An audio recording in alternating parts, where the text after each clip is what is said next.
My favorite traits in TFT have always been high risk and high reward. Set 17 introduces a new one in Anima. However, there is also a second trait, Time Breaker, that gives you rerolls on losses. I decided to utilize both and see if I could push loss streak mechanics to their bounds. Yo, you might have seen our gods for this game with both Kale and Echo. Kale being the god that gives you more items and Echo being the god that gives you a blast from the past. To be honest, I'm not exactly sure yet how I would define a blast from a past, but it is quite easy to define the Kale. Just extra items for whatever units you decide. You might know from the title of this video, I do decide to try and push loss streak mechanics to whatever bounds they were set at the playtest. To be honest, when I first heard that Carousel was being removed, this was my biggest criticism and also like my biggest thing that I wanted to playtest. It was what I was worried about the set and something that I thought might have to be adjusted. Given that there is a trait now that gives you rerolls on loss similar to Bard in set 17, and yet there is also another trait that gives you loot on loss. It does mean that open forting probably won't be the case, which is nice because you're forced to field both Time Breaker and Anima for maximum efficiency, although most people will probably either field Time Breaker or Anima, unlikely to go for both. But I did want to test like how possible it is to 10 loss and to get those rerolls and get that Anima in. So you might see I'm just looking to play a vertical trade this game, but it's not actually what ends up happening. I end up seeing this Milio and Ezreal, and to push something truly to their bounds, what better augment to click than Survivor? I did like the idea of the tower here. I do love like these Dumbify, Golemify, and the tower sounded like it had a lot of HP, but I thought, you know what, if I'm gonna try and do this, Survivor might be the ultimate test, because I'm going to be an augment down and just see if I can stabilize with the sheer gold I get from the loss streak mechanics and then try and win out with Survivor. That was my game plan. You'll see how it goes. I actually had no idea about team comps at this point. I didn't know any set comps, and I kind of invent what I'm going to play on the fly, although I think that the comp that I played might possibly be a comp. Maybe it's not one, but a similar range of units will probably be played in a level 8 comp, I imagine. To ruin it for you, I do actually end up playing the Mighty Mech with Karma backline. Might remind you of previous sets where we used to have Mech frontline and saw Karma. Yeah, it's kind of a similar comp to that, to be honest. You have the frontline mech and the AP damage dealer in Karma. It's nice. I did like the comp quite a lot. And you'll see I put the Time Breaker trade in here, and I'm just generating 1 gold per turn here, or 2 gold per turn in rerolls, 1 reroll per turn. And as I hover the Time Breaker trait, you'll see when you lose, you gain 3 rerolls that scale with stage. I think it's 1 reroll on stage 2, one reroll on stage 3, and then it starts becoming 2 rerolls on stage 4 and 3 rerolls on stage 5. Similar to Bard in the current set, I imagine they balanced it through a similar means. And here I thought, you know what, there are 2 4-cost Voyagers. I would love to play around both of them. So I put Karma and Assault in the planner, and then I just start adding random units that I think synergize with what we have. So Mighty Mech, Karma, Aurelion Soul, and Urgot is 3 Mech and 2 Voyager. And then I just try and fill out the traits between them. Putting Maokai in here gives me Bruiser and Nova. I have to add another Nova, obviously, to activate it since he's only 1 Nova. But I thought that would be pretty good for the comp since Nova kind of just buffs you. And you'll notice here I hover over 1 Nova, 1 Marauder, and I recognize that there's actually Akali, a Marauder Nova. And what Akali does is after 6 seconds, she lets your unit spell crit. So I think my personal theory for this comp would be you build Nashor's decap Karma, or Nashor's plus double AP Karma, maybe Nashor's Guardbreaker +1, so that she casts only after 6 seconds when Akali enables her spell crit. That was my theory for this comp after having played it. I didn't understand that, like, maybe I shouldn't slam JG at the time and that I was going to get precision from Akali. So I think I actually played towards Nash's JG here.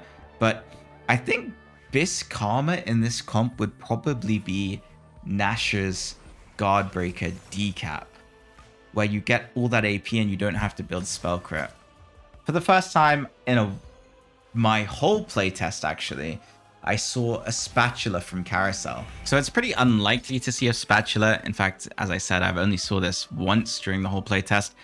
And the thing with seeing a spatula here is, if I see one, it means the entire lobby can also press one, which is quite an interesting dynamic. I mean, it's fair choice. Everyone gets to have the choice of picking it. But yeah, I thought it was quite interesting, and I decided to pick it because I realized that I could make a Voyager spat if I hit a Reforger. And my frontline carry, Mech, is a Voyager, and so is my backline carry, Karma. It's kind of similar to Strategist Karma Mech from back in the day, when you had like the Jarvan, who was a mighty Mech and a Strategist. Gives you shielding for your frontline and also gives you a damage amp for your Karma. And the emblem gives you magic resist and armor if you put it frontline, and it gives you, I think, attack speed if you put it backline.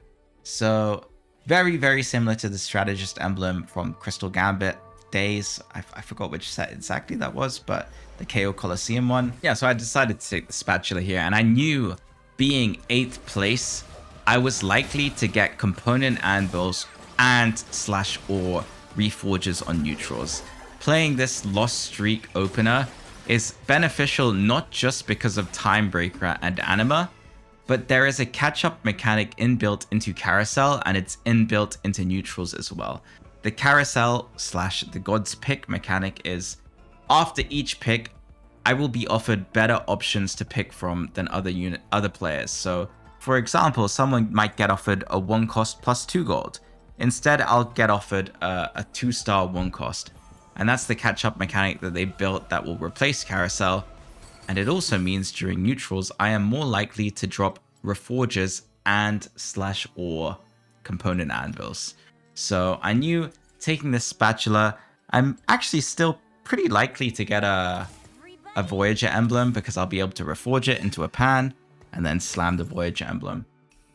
You'll see I'm still 2 Timebreaker here, but no 3 Anima. But honestly, having no 3 Anima here isn't that detrimental. The way that the trait works is it actually multiplies your lost streak by 5 and then gives you stacks equivalent to that plus 15 if you lose. Also gives you 1 stack per takedown. But basically, I can actually get a lot of stacks of Anima without having it in for many rounds, so long as I'm on a long lost streak. For example, on a 5 lost here, I am always guaranteed 25 tech because I'm on a 5 loss streak multiplied by 5, plus 15 for the loss, and then any takedown I get, I also get tech for that. So it's a minimum of 40 tech per loss even from this point, without even having the Anima in previously. So it's not too bad to open up with the Timebreaker trait and then move into the Anima, and actually that's what I end up doing next stage. I don't actually have Anima for the whole of stage 2, but I still cash out a decent amount, having only put it in for stage 3. And you'll see in the bottom left here, I've got these 5 rerolls from the Timebreaker trait. Super nice to have. I mean, that's 10 gold right there, and that's without even putting in our main Lost Streak trait. Got a little scared I might lose to neutrals here, so I managed the Timebreakers and put in the 2 Bastion units. I mean, I don't know how strong these units are, so... You'll see here the catch-up mechanic at play. I get 1 Crit Glove, 1 Reforger, 1 Component Anvil, another Reforger, and another Component Anvil. So you'll see I actually drop basically 1 Component, 2 Reforgers, and 2 Component Anvils. If you think about it, a silver augment is Component Anvils, right? Here I see Nash's and JG, as I spoke about earlier with the Akali. I don't think this is probably the best build I could have made, but I mean, it's all hindsight, and honestly, during a playtest to play full loss streak and then figure out a level 8 board, I was pretty happy with how it went, to be honest. I don't even know if this is going to be a board, but it felt pretty good, so that's why I think it might be. Make the Nashes, make the JG. I don't actually slam them because I don't want to win any rounds. Not that I think I will, but yeah, we're testing it to the maximum, and it is a play test, so just make sure I can get the full loss 10 loss going so that I can see the power of what's in store for us. Going on to our second augment here. We've got the Survivor as the first. We're going to need a real augment for our second. Considered Econ here. Misconnections. Thought, why not? If I'm really going to do this, may as well see if I can fully get the board upgraded on 4-2, and Econ's definitely going to help me to do that. I probably didn't need to take it. Glass Cannon was probably okay. Karma scales pretty well with AP and amp, so could have slammed that decap and got the amp from Glass Cannon and then got the crit chance from Akali. So I'm sure in the future it's probably not double econ, given that Survivor is kind of econ, but yeah, I took it anyway just so I could see the full power of the board and make sure I didn't miss anything. Considering my options here, I'm looking at emblems actually. I don't think I realized what the Voyager emblem is made out of, and here's where I see it. So it's Rod. So reforge the spat, slam the Voyager emblem, and also yeah, got the 3 animate in here, which is quite nice. So you'll see we got the 50 stacks here, 35 from the 7 loss multiplied by 5, and then 15 from the loss itself. So it's going to be 50 this round, 55 next, 60, and then 65. So I should get 200 by neutrals from only putting it in at 3-2. It's not bad.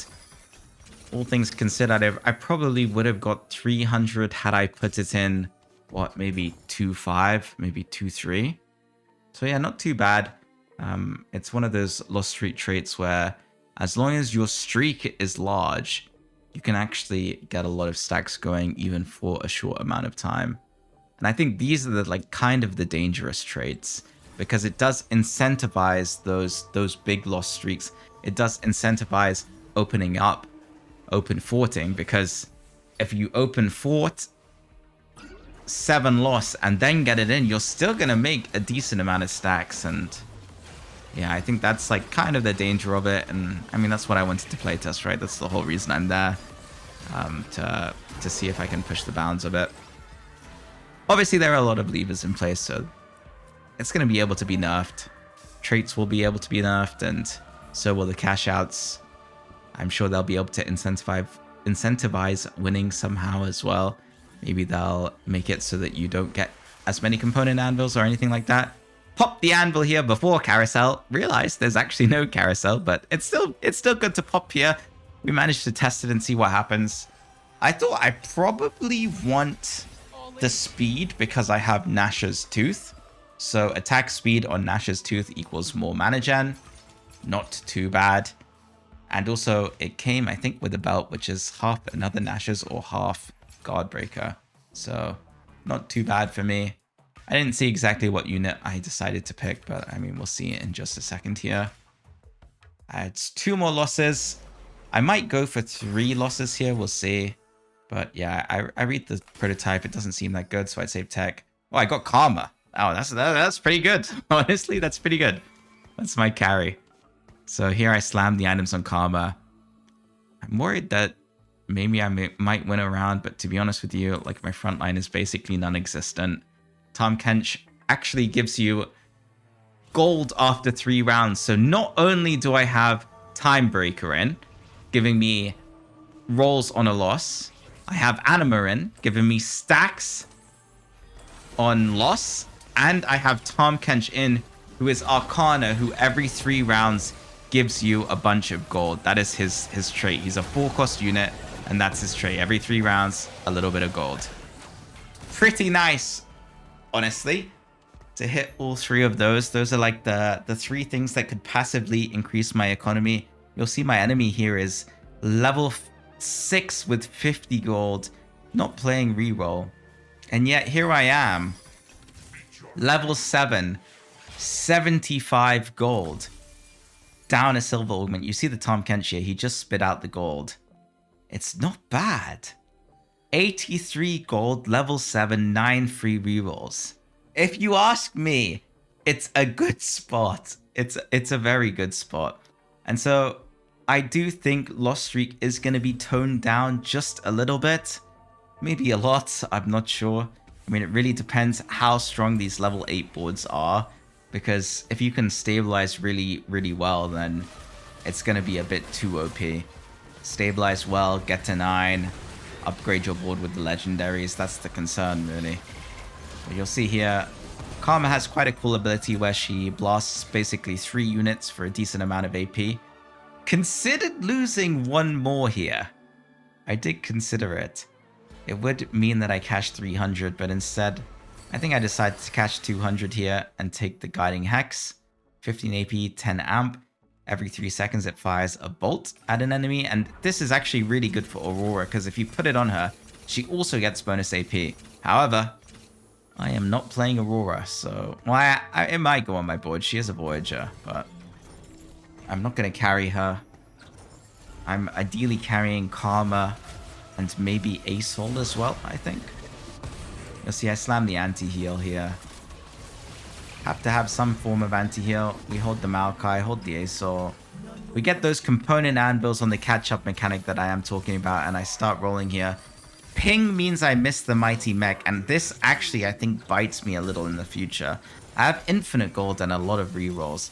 However, missing that Mighty Mech does mean I think I miss Mighty Mech 2 on this current roll down. Do find it later, but yeah, it's a bit of a shame that I missed that one. Urgot goes in, Asol 2's upgraded, second Asol, fourth Asol. Rolling just for Karma 2 or Mech 2, we hit the Karma 2, and now tank items go down on the Mech. Secondary carry for me is the Aurelian Soul. Already have the Karma 2 now, so don't feel too bad about it. Slam the Voyager emblem on the Asol, but actually I think it should go on the Karma, and you'll see the Mech here on the front line.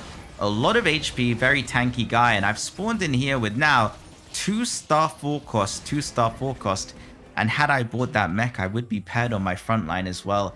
Still, with 20 gold left, level 8, and it's 4-1 on my roll down.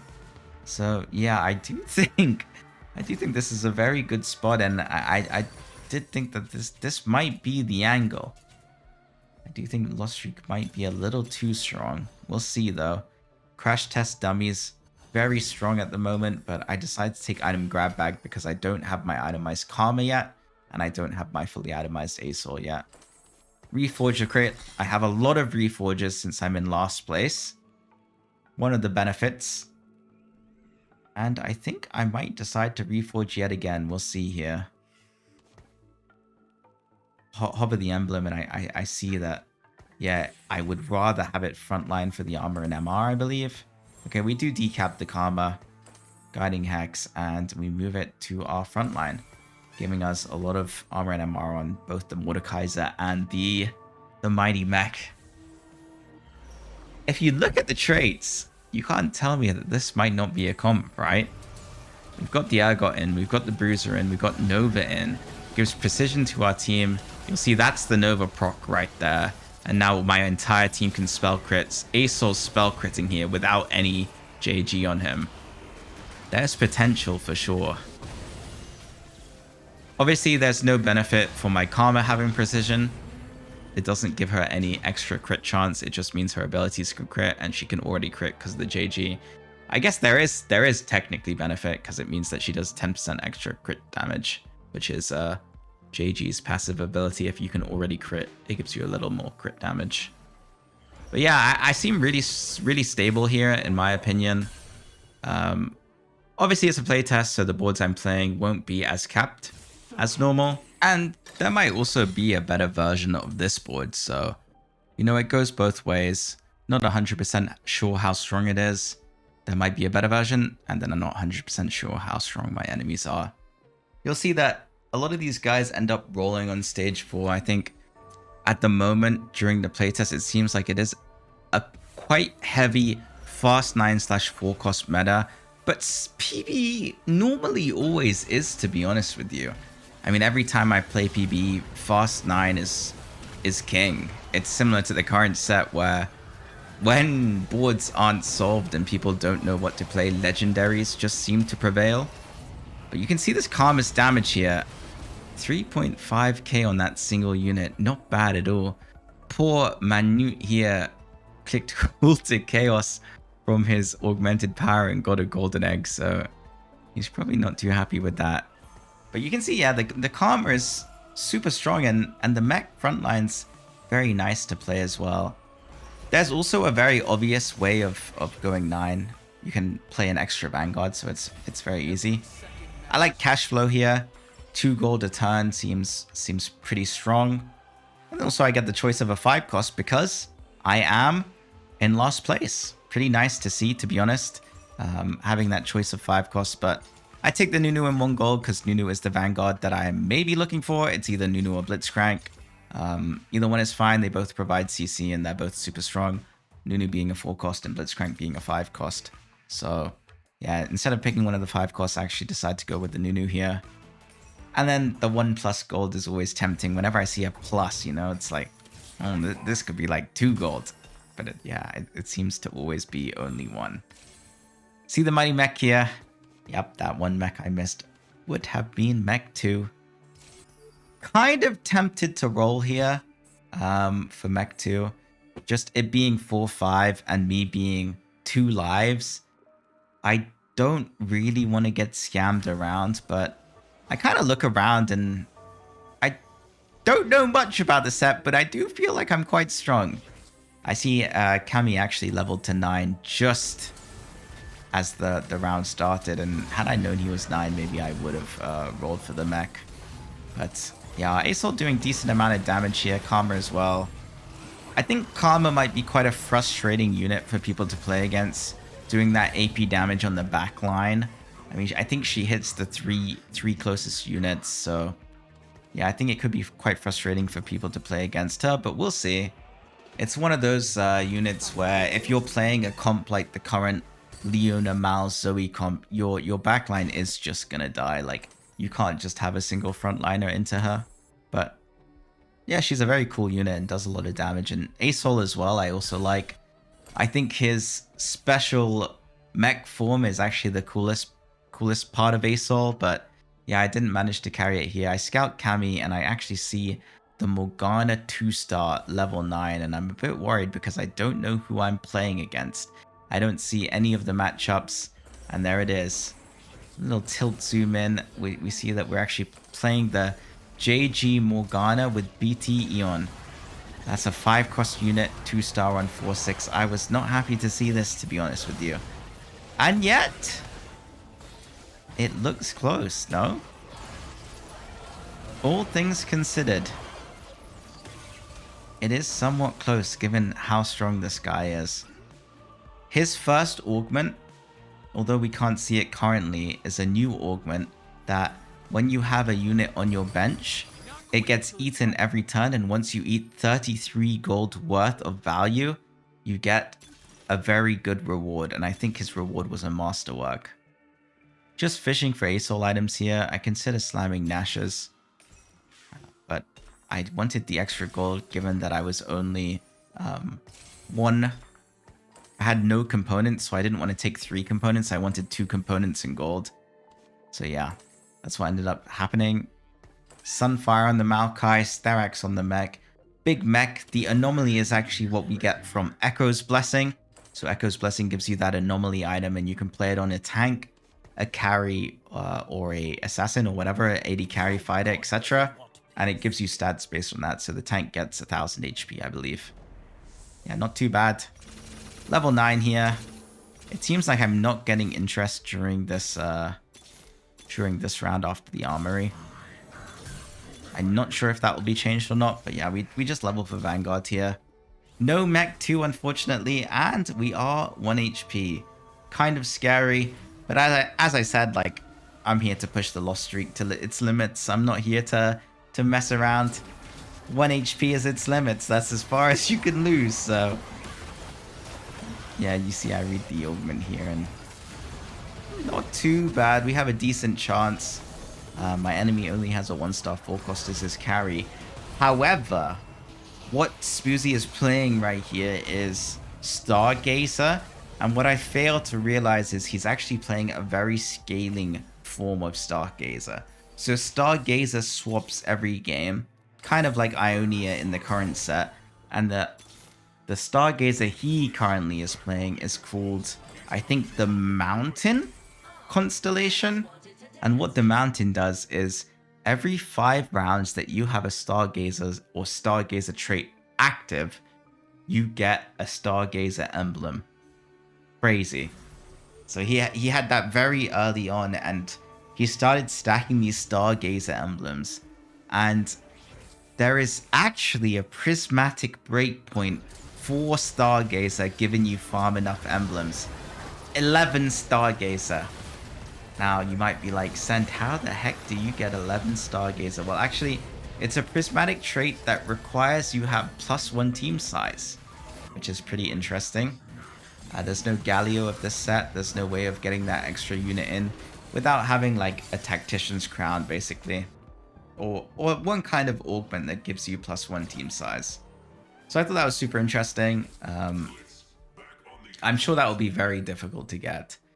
Not only do you have to farm, I think, 4 emblems, which takes 20 rounds in itself, and it needs to be the Mountain, but you also need +1 team size, so don't think it's going to be a common thing to see. It might be perhaps even the rarest one to find, but it is a very cool trait, and I thought that the idea of the Mountain was quite cool, that it's a scaling Stargazer where eventually the mechanisms hit and your machine starts working because you have enough emblems. Just looking for what to play on my boards here. I actually think maybe I'm meant to play any of these legendaries which don't really have a trait for my level 10. Having hit the Blitzcrank here and all my upgrades, there's not really a reason for me to do anything. My Survive is going to proc soon if the last guy dies. And there he does die. So I will be able to push level 10 and just look for anything here. Whatever I can find. To be honest, I think that I probably could have capped my board maybe a little better. But yeah, as I said, wasn't really sure exactly how. Decided to take a full item here because I'm going to be playing Legendary on my board and I have enough gold anyway. I'm playing around any of these 5 costs that don't really have traits. That being Vex, Morgana, and Graves. Purely because I don't need any synergies on my board, so I play around the Vex pair. Unfortunately miss because I'm looking for Morg, and there I see the Blitzcrank too and lock my shop.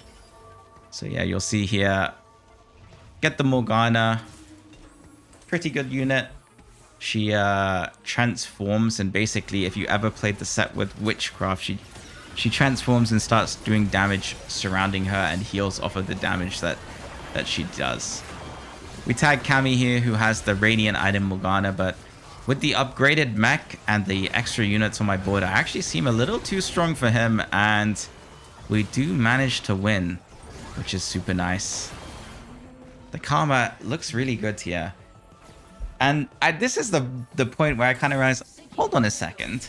I'm level 10, I added a Morg on my board. I'm level 9, I added a Blitzcrank 2 on my board, but isn't this actually a comp?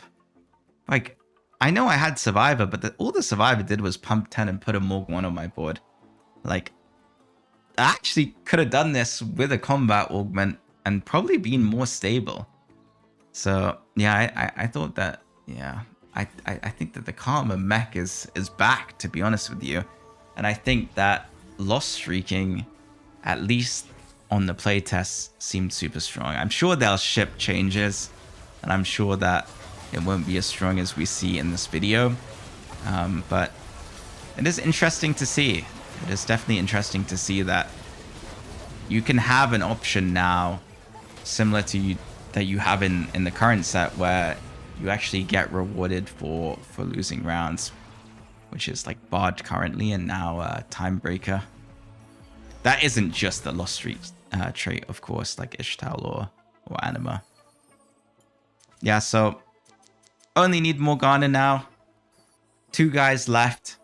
I see that Spazzy actually has the huge tower that I decided to skip, and this is when I start reading Stargazer, and you can see here at the 11 trait, the stars beckon all enemies, and that is terrifying. He's already got 3 emblems. Thankfully, no +1 team size, so unless he randomly drops a Tactician Crown, he is not going to be able to summon the Prismatic on me. But I am a little worried just looking at his board. Roll down, Morgana 2, huge spike for me. To be honest, I think I meant to move my ASOL items here, but I didn't end up moving anything, and just put a Protector's Vow on the Morgana for her to transform quicker. I think in hindsight, I do wish I put the Adaptive and the Guiding Hex on her. I'm sure she's a stronger unit. I even hover the Remover here, but yeah, unfortunately, keep it on ASOL, and I don't think he's stronger than Morg. I think Morg is actually just a better unit. And you'll see here, I have a lot of damage on my board. I have anti-heal, but I don't have shred, and I think that's probably the problem here. You'll see with the Declaw, I just can't get through this Nunu. My board keeps getting CC'd. And unfortunately, we do end up losing here to Spoozy, who is super strong. But yeah, I thought it was a really interesting video, and it showcases the Lost Streak traits. So hope you enjoyed. Thank you so much for watching. Guys, the Ghost Super Spot. Thank you.